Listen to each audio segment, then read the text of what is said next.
आज ही क्लास में हम स्टार्ट करने जा रहे हैं अपनी प्रैक्टिस सेट 16 को। जैसा कि आप सभी को पता है, हम HPSC असिस्टेंट प्रोफेसर हिंदी साहित्य विषय से क्या प्रैक्टिस सीरीज चला रहे हैं, जिसमें हमने आपको काव्य शास्त्र की इकाई पूरी करा दी है। अब जो हमारी इकाई चल रही है हिंदी साहित्य का इतिहास, इसमें हमने आपको प्रैक्टिस सेट 15 करा दिए हैं। ठीक है, तो आज का जो सेट हमारा 16 है। तो चलते हैं अपने पहले प्रश्न की ओर।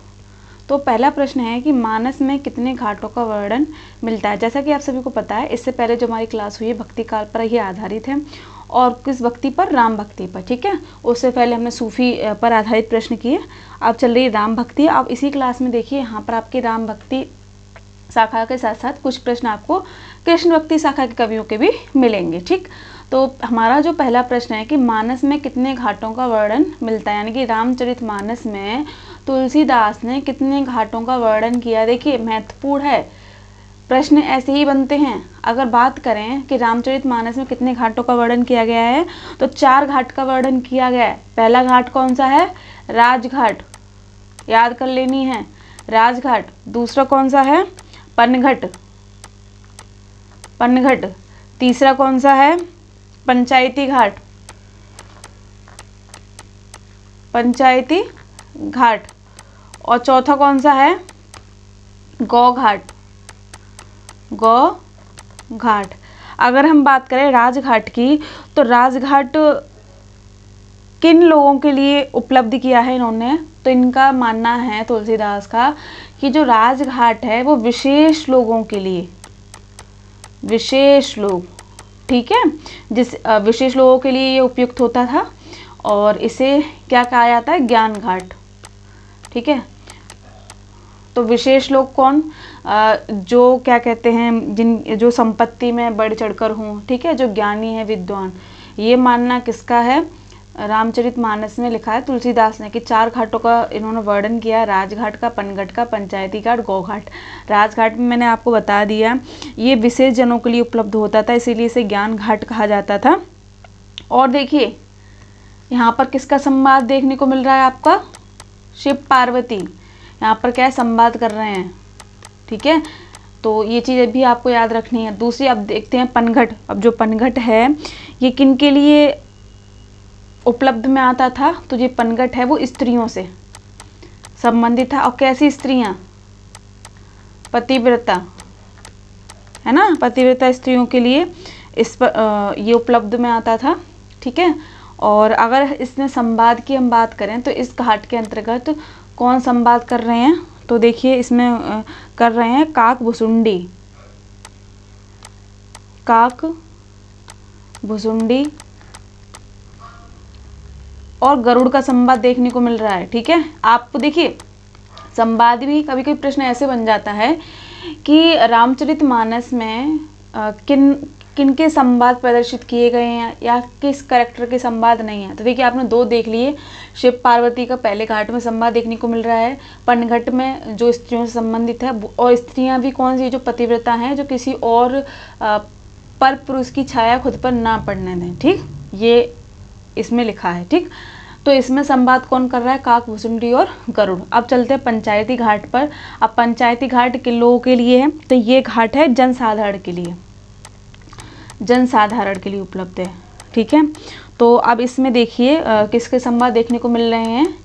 याज्ञवल्क्य, याज्ञवल्क्य और भारद्वाज, ये जो 2 ऋषि थे, इनके संवाद देखने को मिल रहे हैं यहाँ पर। अब चलते हैं गौ घाट पर। तो गौ घाट को दैन्य घाट या कह लें प्रपत्ति घाट, याद रखेंगे, प्रश्न पूछा जाता है, दैन्य घाट या प्रपत्ति घाट। अब देखिए, यहाँ पर जो तुलसीदास है, इन्होंने क्या कहा है? जो गौ घाट है ये सबके लिए उपलब्ध है, जो दीन है, जो हीन है ना, जो निम्न वर्ग के लोग हैं। तो ये किसका मानना है? ये रामचरितमानस में तुलसीदास ने ये विभाजन किया है। और इन्होंने देखिए 4 घाटों का वर्णन किया। पहला घाट विशेष लोगों के लिए, दूसरा घाट स्त्रियों के लिए, तीसरा घाट जनसाधारण के लिए, चौथा घाट है दैन्य घाट या प्रपत्तिवादी, सबके लिए है जो दीनहीन है। ठीक है, इसमें किसके संवाद देखने को मिल रहे हैं? तुलसी सकल मानस संवाद, यानी कि ये स्वयं से ही संवाद कर रहे हैं, स्वयं से इनने अपनी अवधारणा बना दी है। ठीक, तो यहाँ पर देखिए आपने एक ही प्रश्न में 4 चीज़ों को समझा। पहला तो यही 4 घाटों का वर्णन है, राजघाटों में विशेष लोगों का वर्णन है, और इसमें संवाद शिव पार्वती का दिखाया गया। पनघट स्त्रियों से संबंधित है, वो भी कौन सी स्त्रियाँ, पतिव्रता स्त्रियाँ, जिसमें काकभूषुंडी और गरुड़ का संवाद है। पंचायती घाट में देखिए जनसाधारण से संबंधित ये घाट है, और इसमें याज्ञवल्क्य और भारद्वाज का संवाद देखने को मिल रहा है। गौ घाट जो दैन्य घाट है, प्रपत्ति घाट के नाम से जाना जाता है, ये जो दीनहीन है उनके लिए है। और इसमें किसका संवाद देखने को मिला है, तुलसी सकल संवाद, यानी कि तुलसी अपने विचार खुद से रख रहे हैं, हालांकि रखे इन्होंने ही हैं, बस इन्होंने नाम दे दिया कि राजघाट में शिव पार्वती संवाद कर रहे हैं, और कर यही रहे हैं, समझ रहे हैं। अब ये मत सोचना कि शिव पार्वती आए होंगे उन्होंने संवाद किया होगा, नहीं, विचारधारा इनकी ही है, बस इन्होंने धार्मिक जो पात्र हैं उनको उठा लिया है, समझे। चलते अपने अगले प्रश्न पर। अगला प्रश्न देखिए क्या है आपका, कि विनय पत्रिका में कितनी ड्योढ़ियों का वर्णन है, ठीक है, कितनी ड्योढ़ियों का वर्णन है। तो या फिर ये कह लें कि जो विनय पत्रिका इन्होंने रचना लिखी, सबसे पहले विनय पत्रिका का अर्थ समझेंगे कि विनय पत्रिका क्या है। जैसा कि आप सभी को पता है, विनय पत्रिका ब्रज भाषा में लिखी गई है, किसमें, ब्रज भाषा में। और इस कृति में क्या है, इन्होंने जो श्री राम है उनसे क्या है, प्रार्थना की है, अर्जी लगाई है, तो इसीलिए देखिए इसका अर्थ हुआ, अर्थ देख लेते हैं। विनय पत्रिका में प्रार्थना या अर्जी है ना, अपनी बात अपने आराध्य तक पहुंचाना, ठीक है। तो इन्होंने देखिए इसमें 7 ड्योढ़ियों का वर्णन किया है कि 7 चरण हैं, तब ये श्री राम तक क्या है, इनका जो समाचार है वो पहुंच पाएगा, ठीक है। अब देखिए 7 जो ड्योढ़ियां हैं, या पहले कह लें 7 चरण हैं। 7 चरण में कौन कौन से अधिकारी हैं, महत्वपूर्ण प्रश्न है। पहले चरण में गणेश मिलेंगे देखने को, ठीक है। दूसरे चरण में कौन है, सूर्य हैं, सूर्य देवता। तीसरे चरण में कौन है, शिव हैं, शिव जी हैं। और चौथे चरण में है दुर्गा, ठीक है। 5वें चरण में है गंगा, गंगा।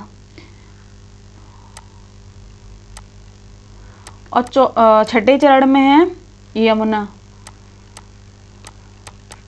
और 7वें चरण में है हनुमान, यानी कि ये संरक्षक हैं, ठीक है। तो इन्होंने क्या, जो इनका मानना है, जब अपनी प्रार्थना अर्जी भेज रहे हैं, अपनी सिफारिश कर रहे हैं कि मुझे श्री राम का आशीर्वाद चाहिए या फिर मिलने की, तो इसमें देखिए 7 चरणों को पार करना पड़ेगा।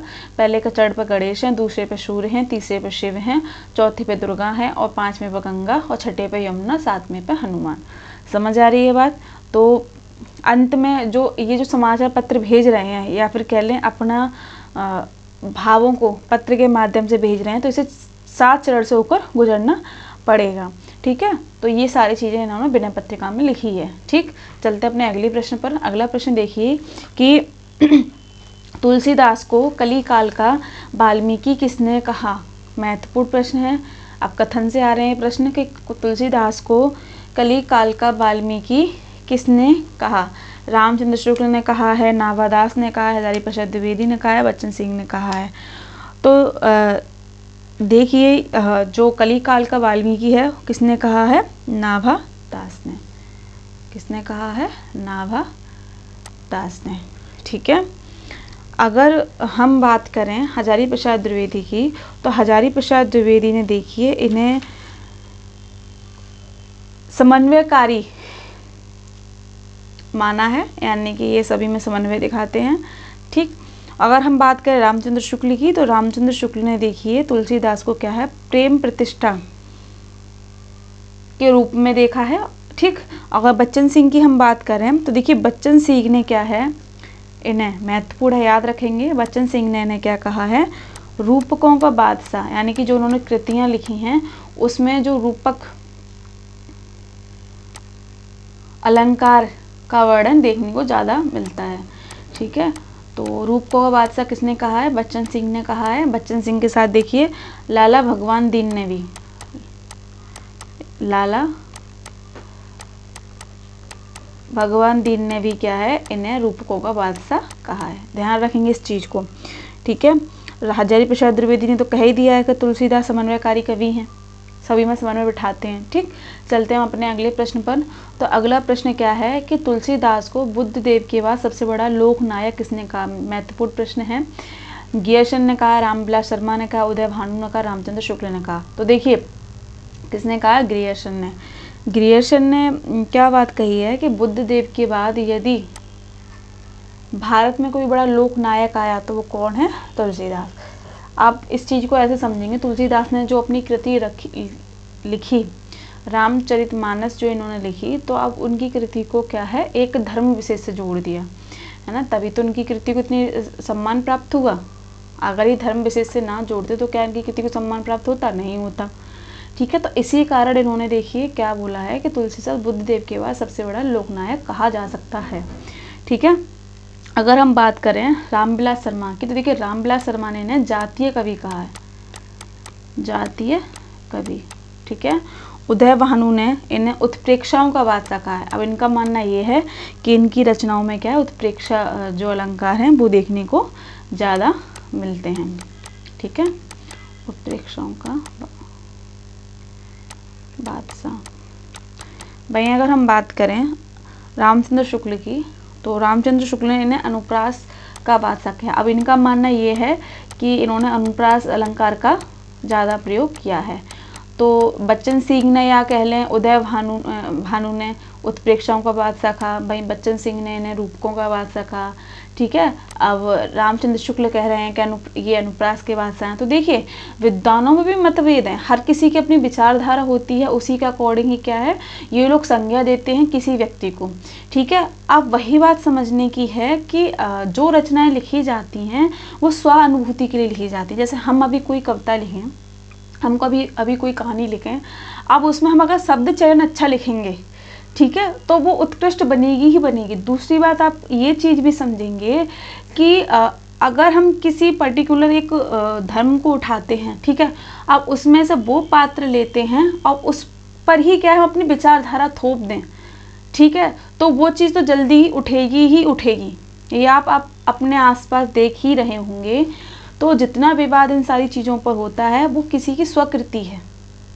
ठीक है, ये किसी मनुष्य ने लिखी है। तो मनुष्य की प्रवृत्ति पता ही है आपको, अपने अलग अलग मान्यताएं होती हैं, उसी के अकॉर्डिंग ही क्या इंसान चलता है। उसे जो चीज़ पसंद होगी वो लिखेगा, जो नापसंद है वो बिल्कुल नहीं लिखेगा। ठीक है, तो ये सारी चीज़ें हैं वो हमें समझनी है। ठीक, तो चलते अपने अगले प्रश्न पर।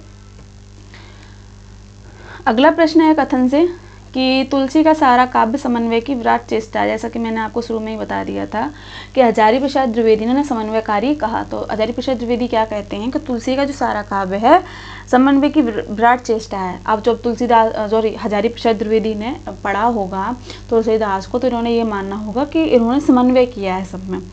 ठीक है, अब ये इनकी मान्यताएँ हैं। ठीक, तो ये किसने कहा है? हजारी प्रसाद द्विवेदी ने। चलते हैं अगले प्रश्न पर। तो राधा वल्लभ संप्रदाय के प्रवर्तक का महत्वपूर्ण प्रश्न है। राधा वल्लभ संप्रदाय के प्रवर्तक कौन है? ठीक है, तो कौन है? हितहरिवंश। ठीक, हितहरिवंश। वल्लभाचार्य जैसे मैंने आपको बताया ये शुद्धाद्वैतवाद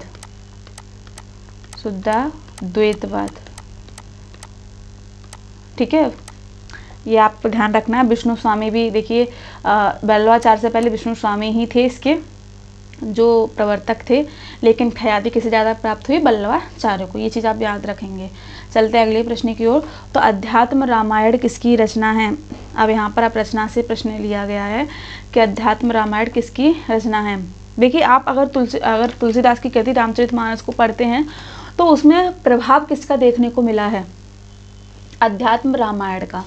संस्कृत में एक कवि हुए, उन्होंने जो अध्यात्म रामायण लिखी उस पर देखिए हिंदी में या कह लें हिंदी की बोली में अध्यात्म रामायण लिखी गई।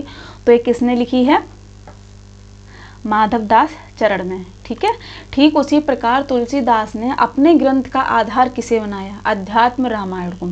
ठीक, अब जैसे यहाँ पर एक चीज़ समझेंगे, जैसे मुझे आगे किसी पर लिखना है ना, कोई समस्या है समाज की या फिर किसी पात्र के ऊपर मुझे लिखना है, धार्मिक पात्र में बोल रही हूँ, तो सबसे पहले उन पर जो लिखा जा चुका है उनको पढ़ेंगे। ठीक है, अब हमें कौन से पॉइंट अच्छे लगते हैं, ठीक है, और कौन से हमें अच्छे नहीं लगते हैं, तो जो जो मुझे अच्छे लगेंगे मैं उसके अकॉर्डिंग ही लिखूँगी। तो यही बात है, ये स्वकृतियाँ होती हैं, तो इसी के आधार पर ये रचनाएं लिखते हैं और कुछ नहीं होता है। ठीक है, लोग इनको एक धर्म विशेष से जोड़ लेते हैं, फिर अपनी मानसिकता बना लेते हैं। वो उनकी स्वरचना है, आपको ये चीज़ें समझनी पड़ेंगी। ठीक इसी प्रकार जब तुलसीदास ने रामचरितमानस लिखी तो उन्होंने आधार बनाया था अध्यात्म रामायण को। उन्होंने भी किसी राइटर को पढ़ा, अब उन्हें ये लगा कि मुझे इस पर लिखना चाहिए, मैं और इनसे अच्छा लिख सकता हूँ। ठीक है, तो अतिशयोक्तिपूर्ण उन्होंने और वर्णन कर दिया है। ठीक, वहीं जो हमारा प्रश्न चल रहा है कि अध्यात्म रामायण किसकी रचना है, तो माधवदास चरण की रचना है। अब ये भी किस पर आधारित है, संस्कृत में जो अध्यात्म रामायण लिखी गई ये उस पर आधारित है, आधार भी इसका वही है, आपको ये चीज़ें पता होनी चाहिए। अगर हम बात करें प्राणचंद्र चौहान की, तो प्राणचंद्र चौहान की रचना कौन सी है, अब देखिए समझेंगे, रामायण महानाटक, रामायण महानाटक। अब देखिए इन्होंने जो कृति लिखी है, इन्होंने भी किसको लिया है लिखने के लिए, किसका आसरा लिया है, संस्कृत के हनुमान नाटक का, किसका, हनुमान नाटक का, है ना। तो इन्होंने भी रचना लिखने से पहले किसी न किसी की कवि की रचना इन्होंने पढ़ी है या किसी न किसी लेखक की रचना को पढ़ा है। भाई मैं बात करूं रामप्रिया शरण की दास की, तो उन्होंने देखी सीतायन, महत्वपूर्ण है, अगर पूछ लिया जाए कि सीतायन किसकी रचना है तो किसकी, रामप्रिया शरण दास की। ठीक है, इन्होंने सीता के ऊपर ये रचना लिखी है। विश्वनाथ सिंह ने, महत्वपूर्ण है, तो विश्वनाथ सिंह ने देखिए आनंद रघुनंदन, ये पूछी जाती है, आनंद रघुनंदन, तो ये किससे संबंधित है, श्री राम के उस पर आधारित है। दूसरी इनकी देखिए राम स्वयंवर। देखिए आप एक चीज देख रहे होंगे भक्ति काल में कि जैसा मैंने आपको बताया दो काव्य धाराएं थी, पहली है निर्गुण, दूसरी है सगुण। निर्गुण में आप ज्ञानाश्रय शाखा को देखेंगे और फिर आप प्रेमाश्रय को।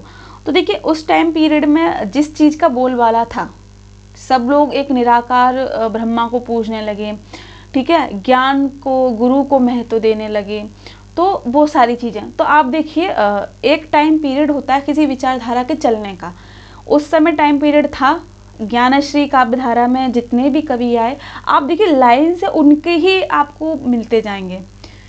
अब जैसे कि मैं बताऊं, कबीरदास जी जो थे उन्होंने जो पद गाया करते थे, अब उनसे कोई प्रभावित हो जाए, ठीक है, काफ़ी लोग प्रभावित थे, दोनों संप्रदाय के लोग प्रभावित थे, तो अब उन्हें उनकी बातें अच्छी लगती थी, ठीक है, अब उनके अनुयायी बन जाएं, अब फिर वो किसी दूसरे को बताएं कि ऐसे ऐसे ये हैं, तो ये काफ़ी अच्छा प्रवचन देते हैं, काफ़ी अच्छी बातें करते, फिर उनसे और जुड़ जाएं। तो जुड़ते जुड़ते उनसे लोग प्रभावित होते गए और फिर उन्हीं की तरह क्या है, उन्होंने रचनाएं स्टार्ट कर दी, ये सारी चीज़ें हुई। फिर एक धारा ने और जन्म लिया, अब ये तो गए संत काव्य, अब एक धारा ने और जन्म ले लिया, प्रेमाश्रय। तो उसमें देखिए जो मुस्लिम संप्रदाय के जो विद्वान थे, उन्होंने क्या है, उन्होंने भी आत्मा परमात्मा को माना, ठीक है, लेकिन उनकी जो भक्ति थी, भक्ति कह ले या श्रद्धा थी, वो किसके माध्यम से, प्रेम के माध्यम से। अब आप फिर उनकी रचनाएं देखिए, सीधे जो रचनाएं मिलेंगी आपको सूफी काव्य में, वो प्रेम पर ही मिलेंगी, किसी ना किसी राजघराने की एक पात्र को उठा लेंगे, एक नायक को उठा लेंगे, अब उसी को ऊपर अपने सारे भाव लिख देंगे। अगर आप पद्मावत को पढ़ेंगे तो आप नागमती वियोग वर्णन को पढ़िए, तो नागमती वियोग वर्णन में जो अतिशयोक्ति का वर्णन हुआ है, अतिशयोक्ति का जो वर्णन हुआ है, आप देख सकते हैं कि किस हद तक उन्होंने अतिशयोक्ति को बढ़ा चढ़ा कर लिखा है ना। तो उसी प्रकार ये सूफी काव्य धारा चलती गई। अब एक और टाइम पीरियड आया कि सगुण काव्य का जन्म हुआ, सगुण काव्य धारा का, तो उसमें देखिए दो शाखाएं बट गई, एक हो गई आपकी राम भक्ति की, एक हो गई आपकी कृष्ण भक्ति की। तो देखिए जो राम के प्रति या कह लें राम के अनुयायी थे, उन्हें मानने वाले थे, तो फिर उनके अनुयायी उनसे जुड़े, तो ऐसे चलते चलते एक टाइम पीरियड चलता है हर किसी चीज़ का, ठीक है। राम भक्ति काव्य धारा चली, फिर उसके बाद कृष्ण भक्ति काव्य धारा चली, है ना। तो ये काव्य धारा चलती गई, उसी के अकॉर्डिंग क्या रचनाएं होती गई, ठीक है, लेकिन इन्होंने भी आधार किसी ना किसी ग्रंथ को बनाया है।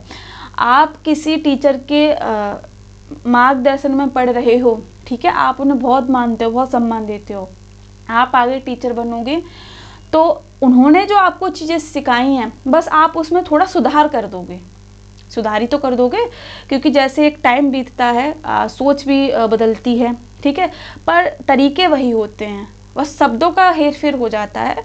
तो यही सारी चीज़, अब आप उसमें थोड़ा हेर फेर कर दिया, अब आपके बाद आपके स्टूडेंट जो बने वो आपसे बहुत प्रभावित हैं।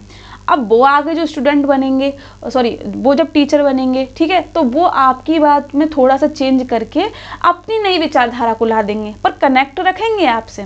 तो यही चलता आ रहा था, सारी जो काव्य धाराएं चल रही थी कि एक टाइम पीरियड हर किसी चीज़ का होता है। पहले ज्ञानाश्रयी का रहा, फिर सूफी काव्य आ गया, फिर राम भक्ति आ गई, फिर उसके बाद देखिए उदय किसका हो गया, कृष्ण भक्ति का। ठीक है, तो ये सारे अनुयायी होते हैं, ठीक है, यही जन्म दे देते हैं एक नए पात्र को।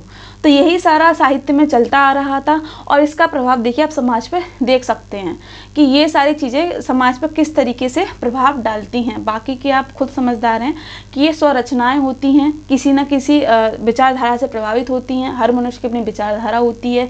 और दूसरी बात, ये जो ग्रंथ लिखे जाते हैं वो किसी न किसी को पढ़कर लिखे जाते हैं। जैसे हम अभी पढ़ रहे हैं, ठीक है, आप अभी पढ़ रहे हो, आगे आप पढ़ाओगे, आपसे बच्चे प्रभावित होंगे, आप हमसे प्रभावित हो रहे हैं, हम अपने टीचर से प्रभावित हुए हैं, वो अपने टीचर से प्रभावित हुए हैं। तो ये गुरु शिष्य की परंपरा चलती आ रही है, ठीक है। तो ये सारी चीज़ें होती हैं। ये अगर समझने वाले व्यक्ति हैं तो इन चीज़ों में जो बातें एक बहस का रूप ले लेती हैं ना हो, है ना। तो वो सारी चीज़ें हैं। चलते अगले प्रश्न पर। तो अगला प्रश्न देखिए क्या कह रहा है कि भागवत पुराण के आधार पर पहला संप्रदाय है। अब देखिए इसमें विद्वानों में बड़ा मतभेद रहा। मैंने क्या बोला आपको, एक टाइम पीरियड होता है किसी ना किसी चीज़ का। आप ये चीज़ देखिए, आप जीवन में भी देख लिए, जो दिनचर्या है, आप आसपास भी देखोगे कि हर चीज़ का एक टाइम पीरियड होता है, ठीक है। ऐसे काफ़ी लोग हैं जो एक उनका टाइम चलता है, वो 5, 6, 10 साल, 20 साल वो खूब नाम पे में रहते हैं। बाद में जब उनका टाइम ख़त्म हो जाता है तो दूसरा कोई ना कोई एक व्यक्ति जन्म ले लेता है, या उसकी पहचान या प्रसिद्धि होने लगती है। तो हर किसी का एक टाइम पीरियड होता है। जैसे आप सोशल मीडिया पे देखिए, कोई ना कोई एक वीडियो वायरल होती है, अब वो उस टाइम खूब चलती है, खूब उस पर रील बनेंगी, खूब वीडियो बनेंगी, पर फिर कुछ समय बाद देखेंगे कि दूसरी चीज़ वायरल हो गई। तो ये भी तो एक टाइम पीरियड का ही उदाहरण है ना। ठीक उसी प्रकार देखें कि जो भागवत पुराण है, इनके आधार पर उन्होंने संप्रदाय कैसे माना। जैसे मैंने आपको बताया, कुछ लोग राम के प्रति ज़्यादा आसक्त थे, कृष्ण के प्रति ज़्यादा आसक्त थे। तो वो सारी चीज़ें चल रही थी, और वो सारी चीज़ें इसमें भी साहित्य में भी देखने को मिल रही हैं, ठीक है। तो देखें जो ऑप्शन है, द्वैतवाद, विशिष्ट द्वैतवाद, अद्वैतवाद, शुद्धाद्वैतवाद। तो भागवत पुराण के आधार पर पहला जो संप्रदाय माना है विद्वानों ने, तो द्वैतवाद को। तो ये किससे संबंधित है, वैष्णव, यानी कि विष्णु के रूप से। विष्णु के 2 रूप माने गए, राम भक्ति, कृष्ण भक्ति। अब देखिए, अब यहाँ पर विरोधाभास की स्थिति देखिए, जो लोग कृष्ण के प्रति आसक्त हैं वो कृष्ण के प्रति कट्टर हैं, ठीक है। जो लोग राम के प्रति आसक्त हैं वो राम के प्रति कट्टर हैं। अब वो लोग तो कह के नहीं गए ना, ठीक है। वो सारी चीज़ें हैं। तो द्वैतवाद में अगर माने, जो विद्वानों ने माना कि भागवत पुराण में जो लिखा है कि द्वैतवाद पहला संप्रदाय, अब देखिए वो पुराण भी किसी ना किसी व्यक्ति ने ही लिखे हैं, ठीक है। तो वो अपनी विचारधारा पर आधारित है। तो ये किससे संबंधित है, आपके कृष्ण पर, समझ रहे हैं। चलते हैं अगले प्रश्न की ओर। अगला प्रश्न देखिए कि युगल शतक किसकी रचना है या किसकी कृति है। तो किसकी कृति है, ये श्री भट्ट की। देखिए याद रखेंगे, प्रश्न पूछे जाते हैं। राधा बल्लभ संप्रदाय के हितहरि वंश क्या हैं, प्रवर्तक हैं ये या क्या हैं, जो हितहरि वंश हैं, ये श्री कृष्ण के साथ राधा की उपासना करते हैं, ठीक है। चलते अगले प्रश्न पर कि पुष्टि मार्ग का प्रवर्तन किसने किया। तो किसने किया है, वल्लभाचार्य ने, ठीक है, वल्लभाचार्य ने किया है। चलते अपने अगले प्रश्न की ओर। अब देखिए अष्टछाप की स्थापना किसने की, महत्वपूर्ण प्रश्न है। जैसे मैंने आपको वल्लभाचार्य के विषय में बताया कि वल्लभाचार्य शुद्धाद्वैतवाद, या कह लें इन्होंने एक नई परिभाषा दी, इनसे जो संप्रदाय संबंधित रुद्र संप्रदाय। तो इन्होंने कृष्ण भक्ति के एक अनुयायी रहे हैं, या कृष्ण भक्ति न मान लें। फिर इनके आश्रय में कई शिष्य आए, इनसे प्रभावित हुए, ठीक है। तो इन्होंने क्या है, पुष्टि मार्ग की स्थापना कर दी। तो इनका मानना ये, इनकी विचारधारा ये रही कि हमें जो कुछ भी प्राप्त होता है तो वो भक्ति क्या है, अनुग्रह, ठीक है। इन्होंने अनुग्रह या पोषण के माध्यम से क्या है, भक्ति को महत्व दिया, समझ रहे हैं। और इसमें भी देखिए इन्होंने 3 जीवों को महत्व दिया है। पहला है पुष्टि जीव,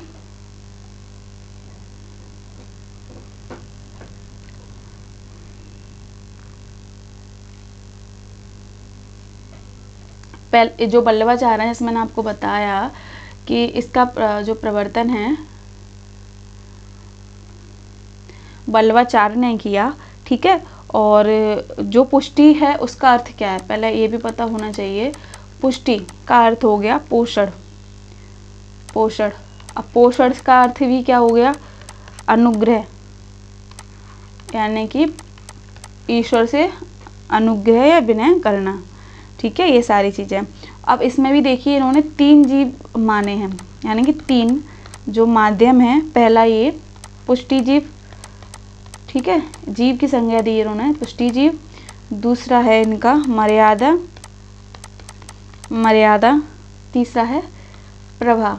अब देखिए इनका मानना क्या है, इनका मानना ये है कि जो पुष्टि जीव होते हैं वो इनके अंतर्गत वो भक्त जो भगवान की नित्य लीलाओं में मगन रहते हैं, ठीक है, तो वो पुष्टि में आएंगे।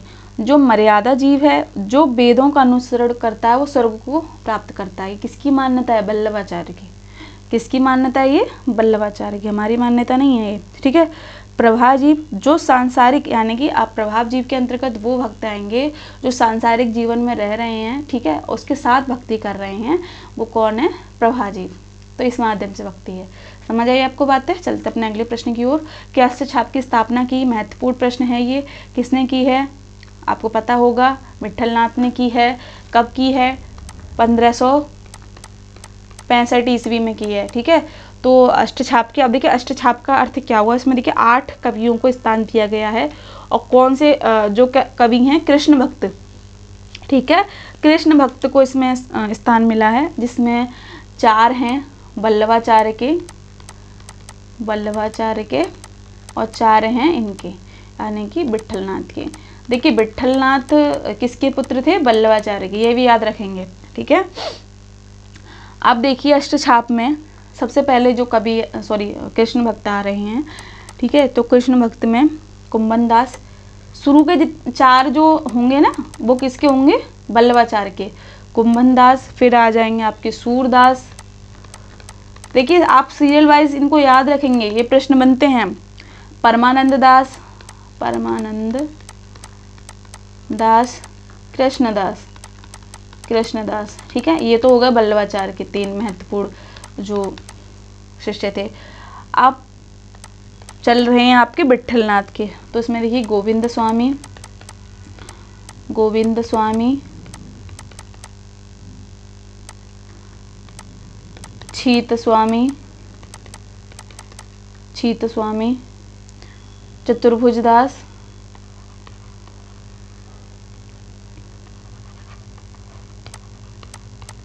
या नंददास।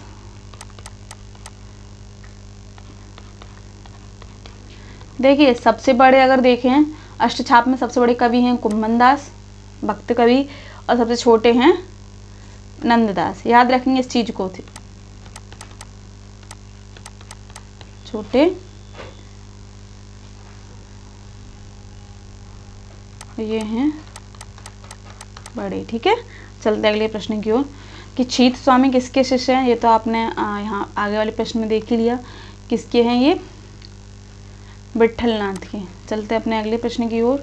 अगला प्रश्न है सूरदास का जन्म रामचंद्र शुक्ल के अनुसार कहाँ हुआ। देखिए जैसा मैंने आपको बोला कि तुलसीदास हो या सूरदास हो, जितने भी पुराने जो कवि हैं उनके जन्म या मृत्यु को लेकर काफ़ी मतभेद आपको विद्वानों में देखने को मिलते हैं। बात करें रामचंद्र शुक्ल ने किसे माना सूरदास का जन्म स्थल, किसे माना, रुनकता को, ठीक है, रुनकता को। अब देखिए रुनकता, इनके साथ ही साथ श्याम सुंदर दास ने भी यही चीज़ मानी, श्याम सुंदर दास ने, और हजारी प्रसाद द्विवेदी ने, हजारी प्रसाद ने, ठीक है। वही बात करें कि सिही को किसने माना है, कि सिही इनकी जन्म स्थली है, तो किसने माना है, नगेंद्र ने, गणपति चंद्रगुप्त ने।